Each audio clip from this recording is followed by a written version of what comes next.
I walked into the wedding late, heart pounding, sweat pooling under my arms, barely holding it together because I knew the bride's family from work and couldn't say no to the invitation.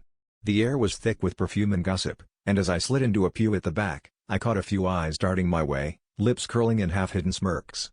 I thought maybe it was just my imagination, until the doors opened and I saw the groom. My husband. The man who'd told me he was in Dubai on business for a month. I blinked so hard I thought I'd faint, but there he was, smiling at everyone, only his gaze skipped right past me like I was a ghost. I felt the blood drain from my face as whispers snaked through the crowd. "That's her," someone hissed, eyes flicking in my direction, "his crazy ex." Except I wasn't his ex. I was still married to him, with a ring on my finger and his name on the lease.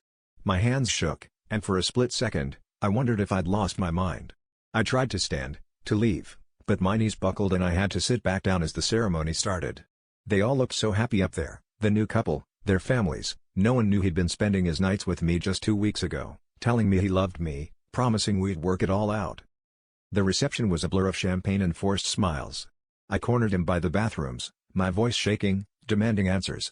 He hissed at me to keep my voice down, called me unstable for showing up, said I'd misunderstood everything. I could see the panic in his eyes, a flicker of guilt he tried to hide behind anger. I wasn't even sure if I wanted a scene or an explanation. He accused me of ruining his life, of not letting go, of being obsessed. I wanted to scream, to claw the truth out of him, but all I could do was stare as he adjusted his tie and walked back to his new wife, leaving me choking on the word divorce that never made it past my lips. As I stumbled out into the parking lot, it hit me, maybe I'd known all along.